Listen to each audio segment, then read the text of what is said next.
반갑습니다. 오늘 더 좋은 소설에 더 좋은 수다 오랜만에 시작하게 됐습니다. 코로나19 사태 때문에 여러 차례 이렇게 연기가 되다가 오늘 간만에 이렇게 모임을 갖게 됐는데 오늘은 이렇게 청중들이 예전하고 다르게 많지가 않습니다. 그리고 작가들도 오늘 참석이 많지는 않고 우리 김은희 선생님이 와주셨고요. 그래서 평소 때하고 좀 다르게 진행될 건데 오늘은 랜선으로 이렇게 진행을 해서 오늘 하는 행사는 녹화를 해가지고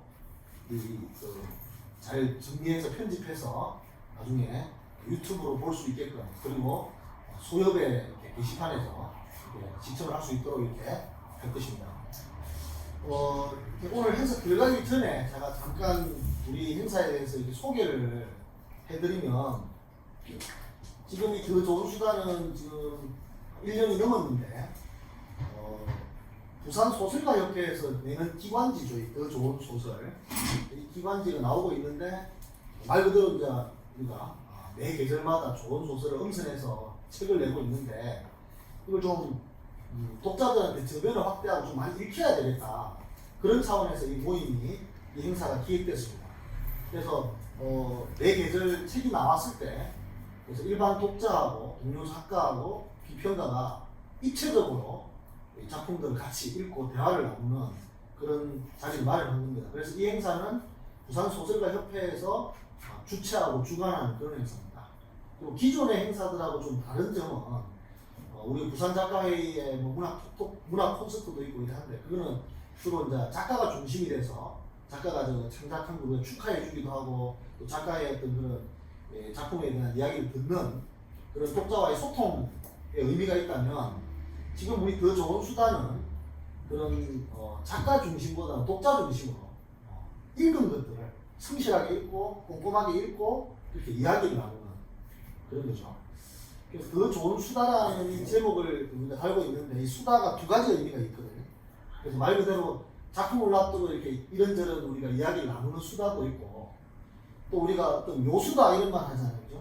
그래서 우리가 이런 대화 속에서 소설이라는 걸 더 가깝게 다가갈 수 있는 묘수 또 더 잘 읽을 수 있는 묘수 독자 입장에서는 좀 작가 입장에 그 뭔가 창작을 더 잘할 수 있는 묘수를 찾는 그죠? 그래서 더 좋은 수를 찾는 그런 또 의미도 있기 때문에 그런 과정에서 이런 이름이 지어졌고 했습니다. 자 그러면은 이제 이렇게 식순에 따라서 할 건데 오늘 같이 대화를 나눈 수다자를 제가 소개하겠습니다. 먼저 우리 독자님을 대표해가지고 오늘은 박경덕 선생님이 오늘 초청을 내셨습니다. 간단하게 인사 한번 해주세요. 네, 저 독자 박경덕이라고 합니다. 이름 좀 빼셔도 될 것 같아요. 그래요? 지금 제가 일반적으로 다른데 이런 모임이나 그 워크숍이나 이런 데 가면 늘 이걸 거리를 유지하고 굉장히 철저히 지키는 습관이 되어가지고 죄송합니다. 특별히 제 소개라고 할 건 없고요. 저는 그냥 순수한 독자입니다. 사실 특히 이제 이 소설이라는 장르는 제가 굳이 쓴다는 생각을 해보지가 적이 없었고 그냥 좋은 독자가 되고자 했었는데 조금씩 이제 이거 습작인 형태로 쓰다 보니까 조금 더 이제 소설이라는 형식에 대해서 관심을 갖게 되고 그래서 아마 지금 오늘 여기 수다에 초대가 된 것 같습니다. 만나서 반갑습니다. 반갑습니다. 그리고 우리 또 동료 작가로서 어찌 보면 좀 어려운 자리일 수 있고 동료 작가의 작품을 이야기한다는 게 어떤 면에서는 어려울 수 있지만 또 어떤 면에서는 또 참신한 어떤 경험이 되지 않을까 싶긴 한데 우리 유현희 소설가님 나왔습니다. 반갑습니다. 저는 오늘 조금 전에 전성호 선생님이 얘기한 동료 작가 입장이 아니고 독자 입장에서 이 소설들 원고들에 대해서 얘기를 해보고자 합니다. 어쨌든 열심히 해보겠습니다. 예. 자 그러면은 먼저 오늘 우리 좋은 소설 52호입니다. 2020년 봄호고요. 여기는 또 기존하고 좀 다르게 5편이 이렇게 실렸습니다. 그래서 지금 코로나19라는 그런 상황이기도 하고 또 이번 봄호의 작품을 수록한 작가들이 부산에서는 지금 먼 타 지역에 사시는 분이 많습니다. 그래서 서울에 계시거나 좀 먼 곳에 계신 분이 많아가지고 오늘 부득이하게 많은 분이 참석을 못했고, 그래도 우리 자리를 또 이렇게 김원희 선생님이 와주셔가지고 그나마 이렇게 빛내주셔서 또 좋은 대화가 또 될 것 같은데, 먼저 뭐 참석 여부와 관계없이 우리 작가님들을 좀 소개를 해드리겠습니다. 작가 소개는 이 작품에 수록된 순서대로 먼저 하겠습니다. 우리 뒤에 보시면 첫 번째 우리 작품을 이렇게 발표해 주신 조금 늦게 달이 보인다라는 작품을 오늘 발표하셨는데, 김주현 작가님입니다. 2008년에 21세기 문학 신인상으로 등단했고 벌써 한 12년쯤 됐죠. 그 다음에 소설집으로 인생은 오렌지라는 작품집이 있습니다. 그래서 오늘 이 작품도 작가로서의 고민, 고뇌 이런 것들이 녹아있는 작품인데 같이 이야기할 게 많을 것 같습니다. 자, 두 번째 작가는 오늘 직접 자리에 참석해 주셨는데요. 우리 못난이 고양이라는 작품을 발표해 주신 우리 김헌일 선생님이십니다. 김헌일 소설가는 1986년 부산 MBC 신인문학상을 수상하셨고요. 97년에 한국 소설로 등단해서 소설집 하이빌 외에도 단편집, 장편 뭐 이렇게 작품집이 많이 있습니다. 그리고 뭐 오늘 이 못난이 고양이 같은 경우도 고양이 길냥이라고 하죠. 작은 생명에 대한 어떤 존중, 이런 것들이 지금 그죠. 생명에 대한 존중이 사라진 시대에 어떤 재난들이 우리 지구를 덮치고 있는가, 어떤 의미에서 그런 이야기들이 좀 있는 것 같고요. 나중에 또 이야기할 게 많은 작품입니다. 그 다음 세 번째, 우리 신태범 소설가의 밤마다 울음소리라는 작품을 이번 봄에 수록하셨는데, 원로 작가시죠. 1964년에 사상계 제5회 신인문학상으로 등단하셨고 여러 작품집이 많습니다. 그 다음에 우리 안지수 소설가 이번에 어마어마한 사람, 흔히 우리가 착취, 그죠? 성착취 영상물이라고 합니다. 그런 피해자 문제를 다루고 있는 작품인데, 안지수 소설가는 2005년에 신라문학상으로 등단하셨고, 소설집 4개 없는 미용의 밝은, 오래되지 않았죠. 작년이니까 대림구유라는 장편 소설 발표하셔가지고 열심히 활동하고 계십니다. 그리고 마지막으로 우리 정영남 소설가는 이번 봄에 금빛 백금금이라는 작품을 발표하셨는데, 이것도 어떤 의미에서는 예술의 어떤 세계에 대한 이야기로도 읽을 수 있고 아주 영원한 그런 어떤 신선한 것과 세속적인 것의 어떤 그런 문제를 이야기하는 작품이라고 할 수 있고, 원로 작가의 어떤 깊은 고민 같은 게 담겨 있는 작품입니다. 그래서 이 정영남 작가 같은 경우는 79년에 현대문학으로 등단하셔가지고 또 85년에 월간문학으로 다시 또 이렇게 수상하셨고, 남도라는 작품, 해인을 찾아서 감고 떨어질 때 외에도 아주 여러 작품집을 많이 이렇게 묶어내셨습니다. 자, 작가 소개를 이 정도로 마치고, 원래는 이제 두 번째 작가님들의 목소리를 직접 한 분 한 분 다 들어봐야 되는데, 오늘은 뭐 이제 5분의 소설가 분들 중에서 우리 김헌일 선생님만 오늘 참석하셔가지고 아주 귀한 자리를 참석하셨어요. 그래서 우리 김헌일 작가님이 나는 이렇게 썼다라는 프로입니다. 그래서 한 2, 3분 정도 정확하게 창작 동기랄까? 이 작품에 대한 작가의 변이랄까? 이런 것들을 우리 독자들한테 조금 소개한다는 측면에서 말씀을 해주시면 되겠습니다. 예. 저희 동네 어린이 놀이터에서 고양이가 새끼 고양이인데 한 마리 얼어 죽은 걸 봤어요. 그래서 그걸 가지고 또 어린 아이들이 물려가지고 고양이를 죽기 전에 이렇게 살리려고 애를 쓰고 하는 것을 보면서 뭘 얘기하고 싶었냐면, 이제 제가 6.25 사회 때 태어났거든요. 그래서 국가 권력, 거대 권력이 우리 양민들, 민간인들을 하찮게 여기는 그런 역사가 우리에서 있었는데, 현재까지도 국가적인 규모의 테러, ISIS라든지 이런 것들로 인해서 사람 하나 몇 명, 뭐 수백 명이 죽이는 것은 뭐 전혀 문제도 되지 않는 시대이기 때문에 그런 얘기를 좀 하고 싶었어요. 그 인명을 소중하게 여기지 않는 그런 세대를 또 그래서 특히 6.25 사병가운데에서도 정규군에 의한 남북의 어떤 군대에 의한 뭐 사람의 희생이라든지 이런 것보다도 저는 더 문제시하고 있는 것은 우리 군대에 의한 양민학살 같은 것에 더 문제시하고 있거든요. 그래서 그런 문제를 하고 싶었는데 지금 21세기에 70년 전의 얘기를 그 당시 현장으로 돌아가서 하자니 제가 경험도 부족하고 그동안 뭐 깊게 관심도 안 가지고 있었고 뭐 자료조사도 해놓은 것도 없고 그래서 고양이 죽은 거 연기를 시켜가지고 사소한 고양이 한 마리의 죽음이 이렇게 애틋한데 그 많은 사람들의 죽음이 얼마나 큰 비극인가 그런 얘기를 하고 싶었습니다. 예.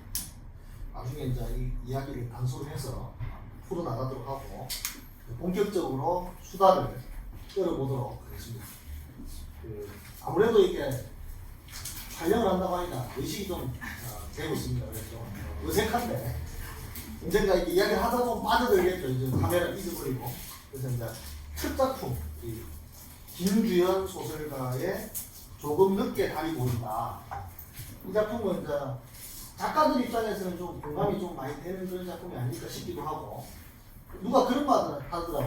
작가들은 어디 지옥에 가면은 그 지옥도 취재해서 글을 쓸 거다. 그 정도로 작가들은 모든 걸 글로 쓰는 사람인데 제가 이 소설을 읽으면서 느끼는 건 이런 거죠. 지금 소설을 도저히 안 쓰린단 말이에요. 그럼 소설을 안 쓰지는 상황 자체를 소설로 쓰는 거죠. 이 소설은 이제 그런 의미입니다. 그래서 오늘날 작가가 이렇게 글을 쓴다라는 이런 고민들이 많이 담겨 있는 것 같고 그래서 이 소설은 먼저 우리 유영희 선생님부터 조금 작가 입장에서 공감이 많이 될 것 같아요. 예. 어떻게 읽으셨는지. 저는 크게 이 정도만 저는 여기 실린 5편의 작품 중에서 그래도 제일 개인적으로 공감 있게 읽었거든요. 왜냐하면 조금 전에 전성호 선생님이 얘기하셨다시피 글쓰기에 대한 고민이나 애환이나 뭐 이런 것이 소재이기도 했고 또 창작촌에서 글쓰기 위해서 이렇게 노력하는 그 한 작가의 모습이 그대로 보이면서 나도 창작촌에 한번 가보고 싶다 이런 생각을 하면서 또 특히 이제 이게 좀 공감이 있었던 게 사실은 여기 나온 김지연 작가랑 이 안에 독해하고 저것도 이런 얘기는 같이 독해를 했었어요. 이 시기에 같이 독해하고 이게 제가 이제 이분을 좀 아니까 같이 독해를 하고 아니까 이렇게 보면 좀 뭐라 자전적인 요소들이 좀 보이는데 여기 독해도 같이 하고 여기 나온 선생님한테 하고 같이 하고 이래 놓으니까 이분이 뭐 성향이라고 해야 스타일이라고 해야 분위기를 좀 알고 이러니까 이게 친구가 왔는데 제가 생각하기에는 일반 독자들은 재밌을까? 나는 재밌었어요. 그런데 일반 독자들은 재밌을까? 그 부분이 약간 우려가 되었습니다. 박경도 선생님은 어떻게 느끼셨는지? 안 그래도 제가 그 얘기를 하고 싶었어요. 네. 이게 글이라는 게 독자 입장에서 써야 되거든요. 제가 감히 말씀드리죠. 읽히는 소설이 돼야 되잖아요. 그런 측면에서 좀 아쉬웠고요.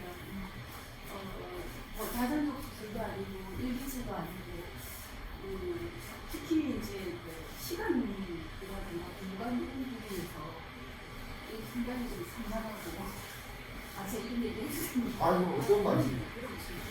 정리가 좀 안 돼 있고 뭐 사실이 너무 잘 과잉돼 있다는 느낌이 좀 들어가지고 이게 현실을 사는 지금 우리가 현재에서 뭐 이렇게 국제 여러 가지 다종다한 내용들이 있는데 그런 구체화된 현실은 제가 볼 때는 좀 그런 측면이 적어도 소설이라는 그런 부분에 대한 가장 우리 시대에 첨예하게 예민하게 그런 부분을 짚어내는 부분이 그나마 우리가 기대할 수 있는 게 아닌가라는 생각을 그래 어쨌든 저는 설득력이 좀 떨어졌고요. 제가 이렇게 말을 하니까 상당히 부담스럽습니다. 예. 일단 차분하게 이야기를 해나가면 됩니다. 그리고 제가 매번 행사를 진행할 때 하는 말씀인데 가장 예의 바른 것은 가장 정직하게 읽어주는 거죠. 자, 오독하지 않고 꼼꼼하게 읽어주는 거. 왜 저는 초보니까 그냥 뭐 초보자 입장에서 그냥 예. 뭐 아무 말 대잔치를 해도 아니, 아무 말- 연수가 틀리더라고요. 읽으면서 시간에 대해서 굉장히 이게 도대체 중간중간 어쨌든 소설의 구성적인 측면에서 볼 때 좀 아쉽다라는 부분이 있었고요. 그 다음에 어쨌든 그 21페이지에도 보면 느닷없이 또 다시 장작촌 숙소 근처를 걷는다. 이런 시점이나 이런 것들이 읽는 사람으로 하여금 이제 명확하게 차라리 단락을 딱딱 나눠가지고 1, 2, 3을 붙이든지 이렇게 하는 게 이런 사람한테 조금 낫지 않았을까 이런 생각이 들고요. 마찬가지로 27쪽에도 다시 황금색으로 출렁거렸던 거는 이게 뜬금없이 이렇게 쑥 들어오니까 밑에 보고 이 또 창작촌을 나서야 할 때가 됐다는 이 시간이 또 이렇게 되는구나 이런 생각이 들었고요. 그 다음에 뭐 몇 가지를 제가 쏘긴 했는데 31페이지에 보면 내가 살아온 삶의 불안함은 누구나 다뭐 차이는 있겠으나 겪고 있지만 불안함이 어떤 걸 의미하는 건지 불안함은 알겠는데 불안함이 우리 시대에 있어서 불안함이 어떤 걸까 뭐 이런 생각이 좀 들었습니다. 뭐 좀 더 얘기를 하고 싶지만 제가 여기까지만 해야 될 것 같습니다. 그러니까 한꺼번에 다 나서 안 하셔도 되고 네. 풀어나가는 얘기가. 저는 뭐 이거 보면서 일단은 그럼 선생님께서 지금 독자로서 또 소설 공부도 하시는 분으로서 창작의 구체적인 고민 속에서 아마 이런 아쉬움들을 이야기하신 것 같고, 저는 이제 또 어떻게 읽느냐면 창작자의 어떤 심리랄까, 창작하는 사람들의 마음이 어떨까 이런 걸 좀 생각하면서 이제 읽었는데, 그 보면 자기가 태어날 때 난산을 했다는 그런 모티프가 앞에 나오거든요. 그 두 번 정도 앞에도 나오고 뒤에도 나오고, 그 난산이라는 모티프는 자기가 창작을 한다는 모티프하고 연결돼서 창작이 지금 되게 어렵다, 글이 안 쓰진다는 거죠. 창작처럼 봤는데 그게 또 달이라는 이미지하고 또 연결되잖아요. 계기일식하고 월식이고. 달이라는 건 또 뭐냐면은 어찌 보면 또 어머니나 또 여성 이런 걸 또 상징하는 면도 있고 이래가지고, 그래서 뭔가 작품을 낳는다는 게 수월하게 안 된다는 거, 그 어려움에 대한 토로를 하고 있고, 그걸 저는 뭐 재미있었던 부분이 이런 거죠. 이분이 소설이 워낙 안 써지니까 석조 보살을 보면서 빌려요. 잘 쓰게 해달라. 또 나중에 점성술사 또 보죠. 그러니까 완전히 뭐 어떤 특정 종교가 아니고 이렇게 초월적인 것도 한테도 빌어보고, 또 여기 보면 해리 밀러 소설에 개명 있죠. 소설을 쓸 때 어떻게 써야 된다. 그거 말고도 뭐 H라든지 선배, 또 그 자기가 문학 아카데미, 창작 아카데미에서 배웠던 선생님, 다양한 분들의 이야기, 그거 말고도 또 뭐 존 마틴이라는 저 무용평론가의 이야기까지 해가지고 뭐 이렇게 신이든지 아니면 막 선생님, 선배, 뭐 어디 하여튼 이런 분들의 이렇게 도움을 받아가지고 잘 쓰고 싶은 욕망이 아주 진실되게 녹아있다. 다만 그게 대해서 이제 제가 느낀 감사는 뭐냐면, 이게 이제 징징거림으로 비친다고요. 징징거린다. 이게 뭔가 좀 창작의 고통에 대한 심오한 고뇌라든지 이런 것보다는 징징거림처럼 보일 수 있겠다. 그리고 이걸 본인도 사실은 우리 33쪽에 보면 이런 말 나와요. 33쪽에 사실을 말하자면 나는 처절하게 마음이 잡아먹힌 척을 하고 무는 척을 하고 진심인 척을 해왔다. 고백하는 거 솔직히 말해서 자기 징징거리고 있다는 거죠. 이렇게. 그래서 이런 징징거림으로 저는 느꼈거든요. 이거는 별로 작가로서 멋진 태도만, 멋진 어떤 모습이 아닌 것 같더라고요. 고민하는 거는 와닿는데 그거를 이게 막 징징거리 갖고 되는 거 아니잖아요. 뭔가 어떤 돌파구를 찾든지 더 깊숙한 걸 가야 되는데 어떻습니까, 선생님? 저는 이제 늘 내가 전송서를 보고 다르구나 하고 느끼는 게 이런 거죠. 평론가의 태도는 다르구나, 시선은 다르구나. 제가 늘 느낀 게 뭐냐면, 이렇게 물론 이제 김주현 씨의 마음은 잘 모르겠지만 대체로 이렇게 쓰는 사람이 한 요 정도의 질량을 가지고 쓰거나 얘기했다면 전송 선생님 이거를 좀 크게 봐주시고, 혹은 이거를 역사적이나 사회적인 맥락에서 그걸 연결해서 말을 해주시고 생각해주시고, 혹은 그걸 독자들한테 그거를 인식을 시킨다는 그런 부분이 역시 평론가 입장과 쓰는 사람 입장은 다르구나 이렇게. 저는 징징거린다라고 별로 느끼지 않았고요. 이제 독자들은 그렇게 느낄 수 당연히 그렇게 느끼겠지만 글 쓰는 사람들은 누구나 김준세만큼 이만큼의 이제 어떤 온갖 몸부림은 다 치는데 이제 본인이 징징거린다고 이제 느끼셨다. 저는 이 글에서 이 글 때문에 징징거린다기보다 이 글을 쓰면서 이 사람이 자기 인생을 토해내는 게 이게 토해낸다. 자기 인생을 담아내는 게 소설이라고 보면 자기는 인생에서 늘 징징거리고 살아왔다. 즉 소설에 대한 얘기보다 이 여자의 인생관 그것에 대한 얘기였던 것 같은데 전성 선생님은 그걸 이제 소설 쓰기에 대한 걸로 이제 해석을 하시는 것 같습니다. 저는 제 개인적으로 그렇게 느꼈습니다. 저는 이제 지금 네, 느낌을 얘기해 이게 읽으면서 여기 주제가 뭘까? 주제를 못 소설 쓰기 찾겠더라고요. 어려운 고달픈 그게 소설의 주제가 되어서는 안 될 것 같은데. 각자 그거는 개인적인. 그래서 제 생각입니다. 저는 그냥 아무것도 모르니까 그냥 제가 아무것도 모르는 건 아닌 것 같고요. 그냥 네. 제가 그러니까 그거는 누구나 다 쓰는 분들은 다 그런 고민을 하지 않을까 싶은데 그게 그 자체가 소설로 근데 이렇게 되는 부분은 이게 뭐 더러 이런 소설들이 있죠. 뭐 그걸 예술가 소설이라고도 하는데 창작에 대한 고통을 소재로 쓰는 소설들이 들어있는데 저는 그런 것들이 참 재밌더라고요. 우리와 직접 연관이 되기도 하고 실감도 가고 이 사람은 이런 걸 고민하는구나. 이 사람은 이 고민을 이렇게 해서 이렇게 풀어냈구나. 이 사람은 이래갖고 이래 하다 보니까 이게 소재가 됐고 이런 게 재밌었는데 아마 박경수 선생님 그런 게 안 되는 죄송합니다. 제가 이제 맨 처음에 이 작품이라서 이게 저도 이제 기대치가 있었고요. 소설의 구성에서 말하는 시간, 배경, 인물 이런 측면에서 볼 때는 제가 좀 아쉬웠다라는 걸로. 근데 이제 이런 거를 우리가 메타 소설이라고 하면서 소설 쓰기에 대한 고민 자체를 소설로 쓰는 소설들을 또 하나의 장르로, 물론 저는 뭐 이런 장르를 그렇게 옹호하지는 않지만 이런 장르가 있죠. 그리고 26쪽에 보면 정확하게 이게 메타 소설이라는 게 드러나요. 보면 그 두 번째 첫 번째 단락 보면 나에게 조금 다른 시선이 필요하다는 걸 안다. 그걸 위해서 이 글을 쓰고 있다고 할 수 있겠다. 이게 자기가 그 고민 속에서 이 글을 쓰고 있다라는 말을 직접 하잖아요. 이렇게 원래는 소설에서 이런 말 하면 안 되잖아요. 내가 이 소설을 쓰고 있다 이렇게. 근데 자기가 소설을 쓰고 있다라는 글을 소설에서 밝히고 있거든요. 그러니까 이게 소설에 대한 고민 자체를 소설로 쓴 소설이기 때문에 그건 하나의 장르일 수 있는데, 그리고 작가들은 이런 고민을 하는 게 너무 당연한 것이죠. 근데 나는 이제 좀 그 높은 그 수준을 요구하는 건데, 예를 들면 토마스 만이라는 독일의 작가가 있잖아요. 마해상으로 그 노벨상을 받기도 했고, 이 작가가 쓴 그 소설 중에서 베니스에서의 죽음이라는 소설이 있습니다. 영화 봤습니다. 그렇죠. 영화도 네, 있죠. 영화도 아주 훌륭한 영화인데 이게 뭐냐면은 똑같은 거예요. 작가가 소설 그 사람은 아셈바라는 음악가죠. 작곡가인데 창작을 해야 되는데 이제 나이가 들고 하니까 창작이 안 되는 거예요. 뭐가 이제 이게 이렇게 뭐가 떠오르고 뭐가 이 돼야 되는데 나이가 들고 하면서 이게 잘 안 되니까 너무 고통스럽고 그걸 타개하기 위해서 먼 곳으로 여행을 떠나죠. 이 작가는 지금 레지던스에 간 거예요. 자기가 그걸 깨고 작품을 쓰기 위해서. 이제 그런 상황 설정들이 있는 거죠.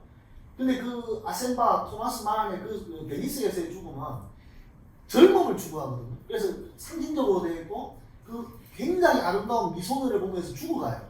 그 영화에서 보면 얼굴에 젊게 화장을 막 해가지고 그게 자기라는 태양 속에서 땀을 막 흘러내리면서 얼굴이 다 화장이 지워지고 그러면서 저 뛰어놀고 있는 저 미소년 청년을 막 손으로 잡으려 하다가 이렇게 쓰러져 죽는 거로 끝난다. 그러니까 젊음을 잡아야 된다는 거죠. 이 소설에도 그런 자의식이 나와 있거든요. 29쪽에 보시면은 이게 이런 말이 나와요. 이 소설에. 그때 나는 내가 늙지 않았다는 사실을 인식하지 못한 채였다. 이런 말이 나와요. 자기가 아직 젊었었는데 그 젊음의 어떤 열정, 왜냐하면 나이 든다라는 말은 여기서 창작자, 예술가들한테 나이 든다라는 것은 육체적 나이를 말하는 게 아니거든요. 더 이상 뭔가를 생산해내지 못하는 그 창작적 모세를 말하는 건데 작가들은 그걸 벗어나야 되는데 지금 이 작가도 그런 고민을 하고 있는 거예요. 사실은 그 구조는 유사한데 많이 그러니까 근데 이 작품이 베니스에서의 죽은 만큼 되느냐, 자기가 그걸 이렇게 물었을 때 지금 우리 박경덕 독자가 말한 아쉬운 수선한 느낌인 거죠. 뭔가 이게 정돈되지 않은 것 같은 이런 것도 있고 이런 게 느껴진다는 거죠. 그러니까 뭘 고민하고 있고 뭘 이렇게 하려고 표현하려고 한 것까지는 좀 이해를 할 수 있는데 이 작가에 대해서 그걸 잘 표현했느냐라고 이제 우리가 이야기를 나눌 때는 지금 박경도 독자님께서 말씀하신 게 바로 그런 거죠. 좀 어수선하다, 정돈되지 않았다, 이런 느낌이 든다는 말씀. 그런 거 아니었습니까? 네. 그리고 여기 보면은 월식, 여러분 혹시 토탈 이클립스라는 영화 보셨습니까? 그 랭고와 베를렌드 나오는 아주 영화 자체는 아주 후진 영화인데 거기서 또 우리 랭고 역을 맡은 레오나르도 디카프리오가 너무 잘생겨가지고 지금 많이 아저씨가 되는데 그런 영화죠. 그 토탈 이클립스라는 뜻이 계기 일식이라는 뜻이잖아요. 근데 이 소설에 보면은 나름대로 그래도 이 소설을 인정해 줄 수 있는 부분을 제가 말씀드리고 싶은 겁니다. 지금. 그럼 왜 자꾸 이게 토탈 이클립스라든지 월식, 일식에 대한 이야기 계속 하느냐? 이 소설에 보면은 그 달하고 태양을 이야기하지 않습니까? 근데 뭐라고 이야기하냐면은 그 달은 자기라고 이야기해요. 자기. 그리고 태양은 내 아닌 것들이라고 해요. 그러니까 예를 들면 우리가 뭐 어려운 말로 타자들이죠. 작가는 사실 작가가 자기가 있잖아요. 그 타자들에 대한 어떤 고뇌와 인식 속에서 작품을 쓰는 거잖아요. 그죠? 여기서 말하는 그 달과 해는 어떤 나와 나 아닌 것, 주체와 타자의 어떤 그런 관계를 이야기하고 있거든요. 왜냐하면 소설에 그런 구절이 나옵니다. 그 태양은 나 아닌 것들, 현실 뭐 이런 거고, 달은 나다. 그래서 그 관계에 대한 이야기를 저는 하고 있다고 생각하고, 물론 토탈 이클립스라는 영화에서는 랭고가 창작을 하기 위해서 계속 꿈꾸는 게 태양이거든요. 그래서 나중에 아프리카도 가고 하는 게 태양으로 가까이 가고 싶다. 자기라는 태양을 아주 자기의 창작의 어떤 뭔가로 꿈꾸는 거죠, 이 사람은. 그래서 태양 하는 건데, 여기서 뭐 그런 건 아닌데, 어쨌든 지금 김주현 작가가 고민하는 것은 역시 작가로서 나와 나 아닌 것, 작가와 이 현실, 주체와 타자의 관계에 대한 문제, 그걸 고민하고 있다고 생각되거든요. 역시 그 고민 속에서 작품이 안 쓰여지고 있는 것이다. 그걸 어떻게 풀어야 될지 모르겠다. 선생님 어떻게 생각하십니까? 저는 좀 선생님 말이 맞다고 생각하고 그런 부분에 대한 고민은 이 김지현 작가 아니고 누구든지 글 쓰는 사람 다 공통적으로 하는 고민이라고 생각합니다. 근데 이제 여기서는 이제 아까 그대로 다 그걸 달 초승달 그걸 또 넣어가지고 그걸 본인의 개성이나 본인의 상황과 연결시킨 거 이런 게 약간 김지현 씨 특징이라 성대학 이런 게 좀 드러난 나오잖아요. 달 중에서도 구체적으로 초승달을 넣어갖고 초승달은 두 개의 꿀 모양이고 이중성의 세계를 나타낸다. 이게 이제 그냥 여기서 이제 정성욱 선생님이 얘기하신 그 부분에서 조금 더 이렇게 뭐라고 해야 되나 집약적으로 들어가고 섬세하게 들어가고 그런 것 같아요. 선생님 말은 동감합니다. 선생님은 이런 부분에 대해서 달, 뭐 태양 어떻게 읽으셨어요? 저는 이제 아까도 말씀드렸지만 달이 이지러지고 다시 또 하는 거 하고 본인이 태어난 그 뭐 고통스러운 것 다 계속 이제 어쨌든 중심은 자신에게로 가 있는 부분이 이게 좀 이게 조금 너무 넘친다라는 생각을 저는 끝까지 좀 들더라고요. 자기한테. 예. 자기 너무 그 주관적이다. 자기 과잉이다. 자의식 과잉이나 또는 뭐 좀 좀 나아지게 되면 자기애가. 근데 지금 이 선생님 말씀이 진짜 되게 재밌는 게 이 소설 끝에 어떻게 되어 있냐면은 자기를 죽이는 구절이 있습니다. 총을 쏘거든요. 근데 그 보면 자기하고 똑같은 사람이에요. 소설의 마지막에 자기를 죽이는 거거든요. 그 말은 무슨 말씀인가 하니 자기도 아는 거예요. 아집에서 벗어나야 되고 나르시시즘에서 벗어나야 진정한 소설을 쓸 수 있는 거예요. 아까 나와 나 아닌 것의 관계라는 이야기를 했잖아요. 창작에 가장 우리가 해결해야 될 문제와 나와 나 아닌 것의 그 관계에 대한 고민인데 그러기 위해서는 나로부터 벗어나야 되는데 자기로부터 해탈이 필요한데 그래서 여기서는 자기를 죽이는 걸로 끝나거든요. 근데 지금 박영근 쌤이 독자 이게 정확하게 읽으신 게 이 소설 자체가 그런 주장을 하면서 자기는 자기에 빠져있다는 모순을 보여주고 있는 거죠. 소설에서는 분명히 자기를 총으로 죽이는 거거든요. 자기의 또 다른 분신 같은 존재를. 그죠? 그 말은 작가도 의식적으로 안다는 거예요. 자기로부터 벗어나야 된다는 것을. 그런데 소설에서는 그게 아니라 너무 자기가 어떤 중심이 되어 있고 그러니까 고민을 했고 소설이 안 써지는 이유가 바로 그거겠죠. 이제 우리가 알게 되는 거죠. 그런 식으로 이야기가 전개되는 것 같고 그 말씀은 나는 동의를 합니다. 작가가 자기에게 사로잡혀 있을 때는 절대로 더 이상 써가기 어렵다는 거죠. 근데 뭐 우리 그 김주현 작가가 그걸 모르고 있지는 않다. 다만 그거를 창작으로 실천하는 일은 되게 어려운 일이라는 거죠. 네, 늘 고민하죠. 고민하고 이제 전성쌤 이렇게 뭐 얘기 여기는 그 믿음이라는 이상하지만 좀 얘기할 때 자기 극복. 근데 자기 자신이 뭐가 문제고 혹은 간단히 얘기하면 그냥 내 자신이 한계가 좁다, 폭이 좁다. 그걸 작가로서 넓히고 싶다. 그럴 때 이제 극복 뭐 이런 식으로 얘기하는데 선생님이 약간 다르다 용어를 사용해 주셨는데 그것도 난 모든 작가들의 공통점이 아닌가. 작가 아닌 사람들도 그게 보통 그 일반적인 고민이나 일반적인 그런 거겠죠. 근데 소설을 쓰고자 하면 적어도 예술하고자 하는 사람들이 더 많겠죠. 그런 자기 극복의 욕망이나 기본적인 통과 의례 같은 거 그런 거겠죠. 그리고 또 이분이 또 되게 또 뭐라고 하면 좀 섬세하신 분이라 더욱더 그런 문제에 대해서 본인의 고민이 많지 않았나. 김지연 씨가 이 작가가 섬세하신 분이라 그런 생각을 저도 이 소설 보면서 이제 본 작가를 아니까 뭐라고 해야 되나 우리 같은 분위기나 톤이 김전생답다. 자기하고 이 사람다운 글이다.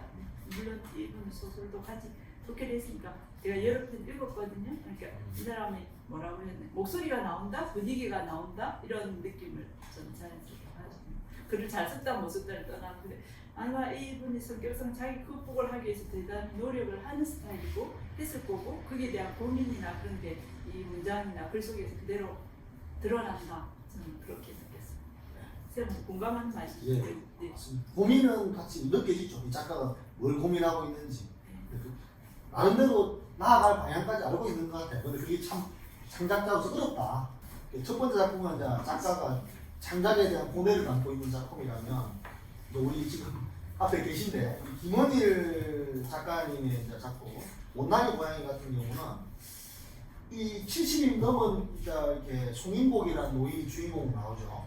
그 한국 전쟁 때 아버지가 이렇게 끌려가고 학살되는 어떤 트라우마 같은 걸 갖고 있는 분이고 이 송인복이라는 사람이 그리고 어느 날 그 손주가 사는 그 아파트에 나타난 길고양이 한 마리가 이제 벌벌 떨고 있고 그 벌벌 떨고 있는 고양이를 사람들이 그걸 갖죠. 아이들은 그걸 살려내려고 하고 또 주민들이나 그 경비원 어른들은 또 그걸 갖다가 못마땅해 하고 그런 와중에 고양이가 죽게 되는 거죠. 그런 이야기입니다. 그래서 아까 뭐 작가의 말씀에서 잠깐 말씀을 하셨지만은 그 연결되어 있는 거 역사적인 이야기 그런 배경이 있고 그 다음에 또 지금 현실 눈앞에 있는 어떤 그 고양이라는 자그마한 생명에 대한 어떤 그 문제 이게 병치되어 있다고 해야 되나? 그렇게 이야기가 펼쳐진 것 같은데 독자 입장에서는 네, 제 역할이 이렇게 또 이런 역할인지까지는 몰랐는데 어쨌든 저는 예 되게 저도 사실은 고양이를 집에 여러 마리 키웠고 지금도 2마리를 키우고 있는 입장이라서 사실 아프면 병원비가 먼저 걱정이 되거든요.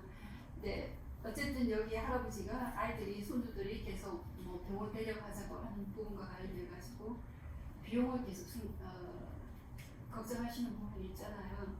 저는 거기에서 이제 어떤 우리가 항상 뭐 어른들은 뭐 생명보다는 어쨌든 그 눈앞에 어떤 비용이나 실익부터 생각하는 그러면서도 마음이 편치 않은 이 그 손인복이라는 인물 저도 많이 이제 제가 감정이입이 되더라고요. 그래서 소위 말해서 이제 우리는 어른이 되다 보니까 이거 너무 지극히 당위적인 건데 이 당위성을 무시하고 계속 어떤 이거를 회피하려고 하는 변명이나 핑계를 부실을 많이 만들더라고요. 저 역시도 그렇고요.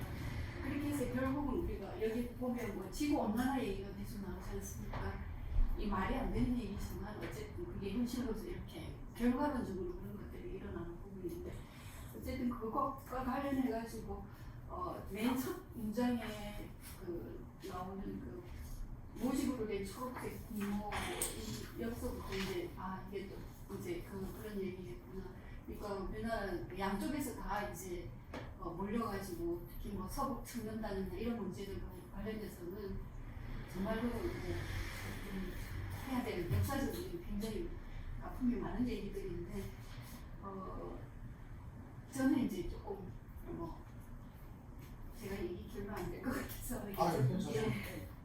이 고양이를 아까도 우리 작가님께서 말씀을 하셨는데 주제가 너무 많은 주제가 들어온 거 아닌가. 환경 문제, 그 다음에 뉴스를 통해서 끊임없이 보여주는 우리 사회 또는 우리 세계적인 어떤 위기 상황이라든가 이런 것들이 이 못난이 고양이 한 마리로 해서 이게 너무 확장이 돼 있는 거 아닌가 좀 이런 생각이 좀 들어서 예 그렇습니다. 이거 공부하는 거 아니에요? 그 다음에 좀 유연히 선생님. 예, 저는 제가 사실 이런 자리 별로 안 하고 싶은 게 좀 뭐라고 해야 되나 별로 좀 부드러운 사람이고 싶은데 이런 너무 솔직하게 얘기를 하거든요. 저는 이제 박경서 선생님 뭐 의견에 전적으로 동의하면서 그걸 떠났는데 저는 이 소설을 읽을 때 저는 이랬어요. 이제 여기에 송인복 씨는 그런 전쟁 트라우마도 있고 이렇지만 이 다음 순자 세대들은 하고는 그런 문제들이 그 전 세대의 트라우마고 이 지금 현실을 지금 살고 있는 젊은 사람들은 완전히 다른 세대에 산다는 거죠. 이게 지금 이제 좀 전에 전승우 선생님이 병치라고 얘기하셨는데 작가는 병치적인 시점으로 글을 썼지만 실제로 이게 병치가 되나 이건 우리가 좀 완전히 다른 얘기다, 다른 건이다. 이런 게 사실은 이런 부분을 작가들이 고민해야 되고 그런 부분들이 소설 속에서 좀 더 잘 드러나야 된다. 그냥 묘사나 얘기로 드러날 게 아니라 지금 여기서 나와지는 소재나 이 거리가 많다 적다 그런 문제보다 한 개라도 이거를 뭔가 제대로 해내야 되지 않나. 지금 우선 여기에서 내가 볼 때 아까 이 송인복 할아버지의 그 과거의 벗어날 수 없는 트라우마나 그 다음에 이 세대 어린 아이들은 고양이 문제에 막 매달리고 이런 거 굉장한 괴리가 있는 거죠. 사실은 현실 생활에서 이런 문제들을 소설 속에서 어떻게 좀 이건 이거대로 저거는 저거대로 이렇게 그냥 던져서 게만 아니라 그런 부분에 대해서 깊은 작가의 고민이 있어야 되지 않나. 저는 그거 읽으면서 거기에 계속 마음이 매달렸습니다. 저는 이제 읽으면서 이게 소설에 집이 있으면 설계도가 보인다고 해야 되나? 네. 설계도가 보이는 소설. 예를 들면 아까 선생님 말씀 이게 하지만 설계도가 보이는 그러면은 소설로서는 안 보여야 되는 거죠, 사실 그죠? 안 보여야 좋은 거잖아요. 이렇게 드러나 보이니까. 예를 들면은 고양이 한 마리가 있고, 그다음에 그 자기가 어릴 때 아버지가 이렇게 끌려가신 그 트라우마 있고, 그게 있죠. 그런 배치가 되고, 그다음에 장치들이 또 나오는 게 아까 일본에서는 화산 폭발이 일어나고, 알래스카에 지진이 일어나고, 밀양의 그 요양병원에 화재가 나 사람 죽고, 그 다음에 나중에 그 카불에서 아프가니스탄에서는 이제 자살폭탄 테러가 일어나고, 이런 거를 이제 깔아놨단 말이죠. 이제 창작적으로 말하면. 그러면서 이게 이 세 가지 포인트죠. 방금 말했던 뉴스에 나오는 이 지구상에 돌아가는 재난들, 그죠? 인재든 자연재해든 그 재난들하고, 그 다음에 한국 전쟁 때 그 아버지의 어떤 그 학살, 그 다음에 지금 이 고양이 한 마리, 세 개의 포인트가 이렇게 어우러져 있는데, 이게 이제 소설 창작적으로 보면 잘 설계가 되어 있는 거죠, 설계가. 근데 이 세 가지 포인트를 통해서 작가가 전달하려고 하는 것은 저는 그렇게 보거든요. 이게 이제 생명에 대한 반경시잖아요. 반생명적인 이 문명. 그게 어떤 의미에서는 그게 전쟁이든 자연재해든 이 코로나든 다 사실은 인간이 생명에 대한 어떤 그 존중하지 않은 반생명적 태도, 이런 것들이 사실 오늘날 모든 문명의 문제다라는 것을 작가는 사실 고양이 한 마리는 아주 작은 미물을 통해서 이 큰 문명적 메시지를 던지려고 했다. 라고 이제 생각이 되는 거죠. 그까지 이제 우리가 납득이 되고 이해가 되는데, 그걸 소설로 직조하는 문제에 있어가지고 이제 그죠? 좀 불만을 좀 제기하신 것 같거든요. 불만이라기보다 네. 너무 많은 주제 하다 보니까 그 주제는 한 가지가 제가 볼 때는 많다는 게 아니고. 각각 좀 이게 그러니까 한 가지 문제를 가지고 좀 더 깊게 들어간다거나 거기에서 어떤 갈등이나 주제적인 시간이나 배경 뭐 이런 것들이 조금 더 이게 있었으면 좋지 않았을까? 예를 들면 이제 아까 아버지에 대한 트라우마 그거로 쫙 파고 들어가지고 이렇게 하시든지 그죠? 아니면 뭐 고양이 문제는 고양이로 이렇게 하든 했는데 이게 여러 개가 이렇게 얽히고 설켰다라는 그런 뜻입니다. 뭐 예. 알겠습니다. 그렇고 근데 이제 저는 이제 여기서 또 아주 눈여겨봤던 장면이 이런 거였어요. 제가 그 목소리인데 손주들의 목소리가 막 들리는 것 같거든요. 그 고양이 살려야 된다고. 근데 그것만 이야기하는 게 아니고 그 돌아가신 엄마의 목소리도 하시거든요. 이 목소리가 겹쳐서 들리는데 엄마는 또 이제 자기 아버지가 이렇게 돌아가시고 그 처참하게 이렇게 가진 그 한탄 이런 목소리, 그 두 개의 목소리가 병치되는 지점은 작품적으로 좀 괜찮은 저는 장면이라고 생각했거든요. 그게 왜냐하면 이 송인복 노인을 규정짓는 지금 다만 이 목소리에 제대로 응답하지 못했다는 거죠. 이 송인복이 아까 말했던 사실 이 송인복 어르신이 어머니의 그 목소리에 응답하는 삶을 살았다면 고양이 앞에서 돈 계산을 하지 않았을 수도 있거든요. 어머니의 그 사람이나 이런 생명을 갖다가 정말 함부로 처참하게 죽여버리고 이런 것에 대한 이 분노 이걸 갖고 평생을 살다가도 가셨는데 이 어머니의 목소리를 자기가 진짜 체화하면서 살아냈다면 지금 70이 넘은 노인이잖아요. 한평생을 그 어머니의 목소리 속에서 성실하게 살아냈다면 지금 이 손주들의 그 목소리 앞에서 부끄러워하지 않을 수도 있었을 건데 저는 그게 실패했다고 보는 거죠. 이 노인이. 그게 근데 그 사람이 잘못됐다는 게 보통 사람들은 그렇지 않습니까? 그렇게 잘 살아내지는 못하는 그런 의미에서 뭐 솔직한 것이기도 하고 어떻습니까? 제가 뭐 말씀을 드려야 되는 건가요? 뭐 안 해도 되는데 이런 인물에 대한 제가 물어본 거죠. 의견을. 예. 저는 뭐 이 고양이 한 마리에 대한 그 측은한 마음이라든가 이런 것들 이게 조금 주제가 또 이 주인공이 송인복 할아버지이시고 하니까 에피소드가 조금 더 집약해서 이제 여러 가지 주제가 그냥 스치듯 지나가는 거고 글쎄요, 그냥 그런 생각이 좀 들었습니다. 예, 알겠습니다. 근데 이제 제가 이렇게 말씀을 하시면서 느끼는 거는 우리 독자 입장에서 제가 지금 여쭤본 거는 이 인물 캐릭터에 대한 생각이나 이런 걸 좀 그 인물이 어떤 성격을 갖고 있잖아요. 그 성격에서 느껴지는 걸 좀 여쭤봤는데 예를 들어서 지금 선생님은 좀 소설을 공부하는 입장에서 대단히 창작론적인 관점에서 지금 보고 있는 것 같거든요. 그래서 뭐 편안하게 저는 그냥 이 70 넘은 이 송인복 노인 아버지가 들어가시고 이 캐릭터 성격을 봤을 때 나는 이제 그런 걸 본 거예요. 이 사람이 인생을 잘 살아낸 것일까? 그냥 누군가처럼 엄마의 아버지 어릴 때 아버지 돌아가시고 없고 그런 아주 그 아픈 그걸 갖고 있는 거잖아요.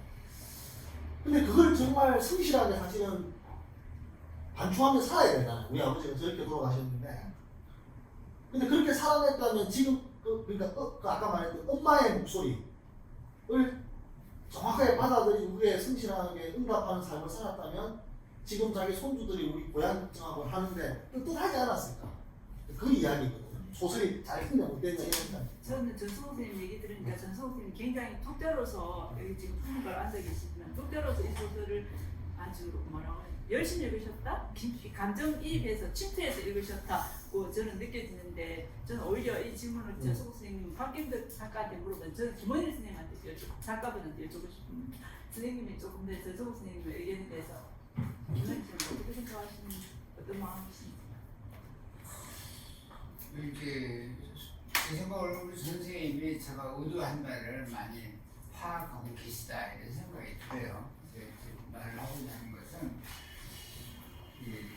여러 가지 위기에 찬 지금 환경을 제재를 하고 거기서 생명 소중 사상을 좀 부각시켜 싶었는데 그 선생님 말씀하신 그러면 아버지가 비참하게 이제 잃은 이 송인복이라는 인물은 아버지가 전혀 없는 듯이 전혀 관계가 없는 듯이 이제 살아왔잖아요. 그리고 뒤늦게 와가지고 그 아버지의 비극성 뭐 이런 것을 고향을 통해서 느낀다는 것이 좀 무리했다 이런 생각이 자연스럽게 수식했어야 되는데 좀 무리했다는 생각이 듭니다. 이름 좀 배워서 이거를 보고 이제 그때서 상기하신 부분이 여기 내용에 있더라고요. 이 그동안 뭐 이런 거에 대해서 다시 별로 그걸 안 하셨죠? 이제 소설적으로 제가 리스도 제시를 한 건데 예. 그것이 독자들이 쉽게 압도하게 이해가 되느냐 하는 것도 다른 문제. 그래서 저는 아까 우리 작가님께서 이 소설을 쓰게 된 뭐 여러 가지 말씀을 간략하게 하면서 제 궁금증이 다 해소가 된 것 같습니다. 네, 거기가 제 네. 의도가 그랬어요. 그래서 이 이제 못난이 고양이라는 이 작품은 사실은 어떤 뭐랄까 응축된 이게 응축되기가 응축된 그런 상징성보다 사실은 되게 이렇게 쉽게 읽히잖아요. 쉽게 읽히고 어떤 의미에서 뭐 이렇게 되게 우리가 해석을 깊이 해야 되고 이런 부분은 그런 좀 약했던 부분이에요. 사실은 상징성보다는 이야기가 선명하게 잡힌다는 거. 그래서 읽기가 좋은 소설이에요. 솔직히 말하면. 근데 그 읽기 좋다라는 그 뜻이 그게 좋은 의미만은 아닙니다. 너무 서사적으로 선명하다는 뜻이고 전달하려고 하는 어떤 메시지도 아주 선명하죠. 그래서 뭔가 어떤 미학적 모함이라든지 작가들하고 약간 독자들하고 약간 밀당이라든지 그런 걸 통해서 뭔가 이런 게 조금 아쉬운 부분도 있었다는 말씀 드리고 싶고 세 번째 작품으로 이제 신태범 작가의 밤마다 울음소리라는 벌써 한 1시간 50분이 흘렀네요. 신태범 작가님이 요거는 이제 상현이라는 그죠? 공무원인데 이제 정년퇴직을 1년 남긴 분인데 느닷없이 저기 7층인가 이제 투신 자살을 하는 그거고 그 느닷없는 투신 자살 그 이유가 뭘까라는 미스터리를 풀어나가는 일종의 추리 소설의 형식을 차용해서 풀어나가는 거야. 그렇게 소설적 구성이 짜여져 있고 근데 이제 저는 마지막에 갔을 때 좀 허탈해.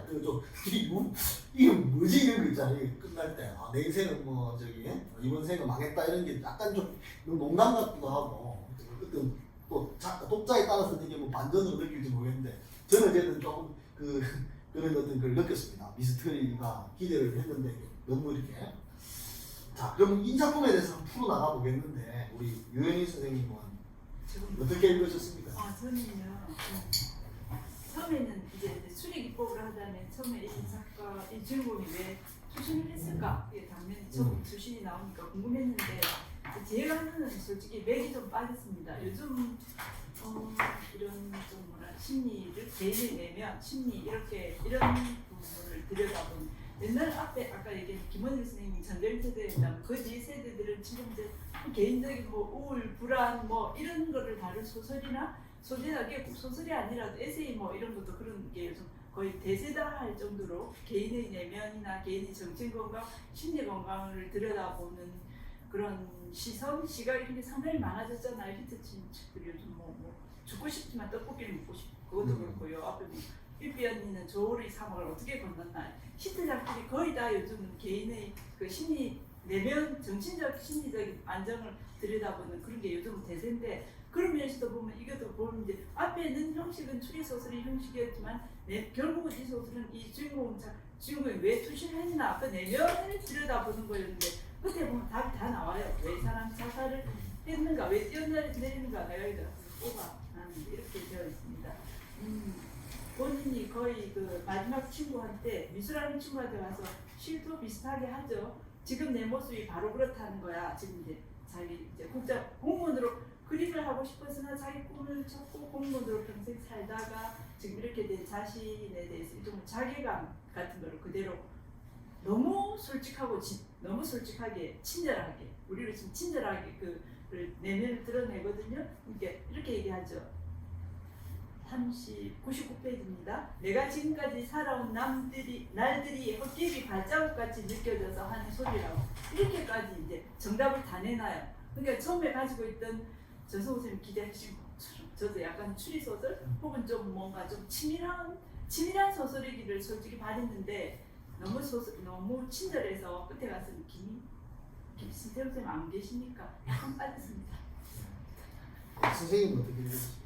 네, 지금 작가분이 안 계시니까 좀 조금 신랄하게 얘기를 해야 될 것 같아요. 그냥 제 독자로서 얘기인데 상당히 개연성이 떨어지고요. 소설은 충분히 우리 현실에 어떤 현실보다 더 적나라하게 뭔가 못 보는 부분까지 그런 것들을 독자로 하여금 이제 아 이렇구나라는 것들을 어떤 느낄 수 있는 그런 부분이 있어야 되는데 이분은 특히 이제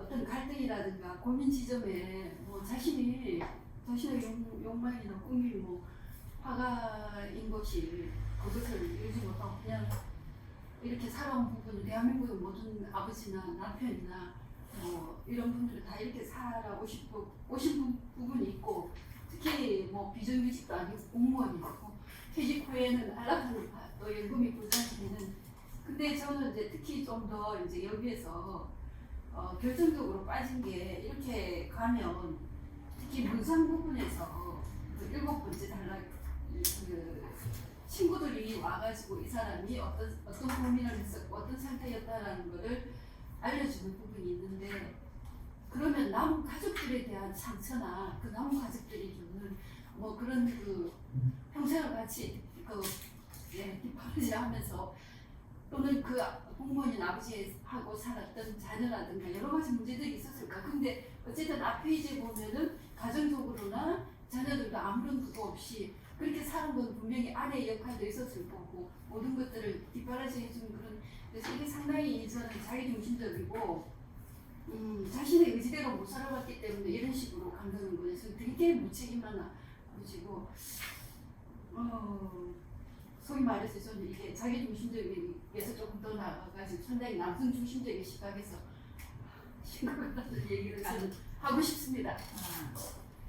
그러니까 이제 소설적으로 보면 죽었잖아요. 죽음을 선택했는데 죽는다라는 죽음이라는 사건은 되게 강도가 큰 사건이거든요.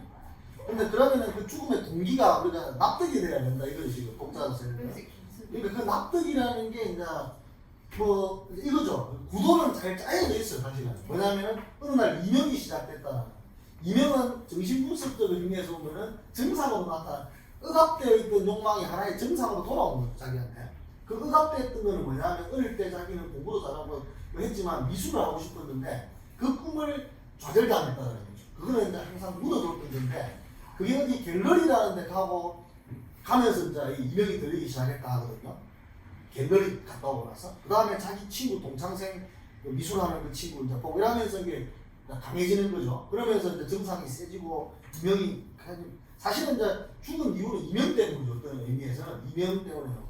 근데 그 이명이 이렇게 해놨더라고요. 이게 이명이 울리는 것이 아니라 들린다라고 표현했어요. 울리는 게 아니라 들린다. 이명인데 그 뭐가 들리냐 하면은 애 우는 소리가 들린다는 거예요. 그 애가 자기 어릴 때 자기인 거죠. 자기의 울음소리를 듣고 있는 거죠. 나름대로 여러 설정을 해놨습니다. 근데 이제 그것도 변명이 돼 있습니다. 이게 이기적이라는 게. 여기 뭐라고 돼 있냐면은 이 주인공이 죽고 나서 성격을 설명해 놨더라고. 뭐 모범적이고 큰 문제가 없었다 직장에서. 근데 어떤 사람이냐면은 포용력이 부족했고 공감 능력이 부족했고 또 그 다음에 융통성이 부족했다 했더라.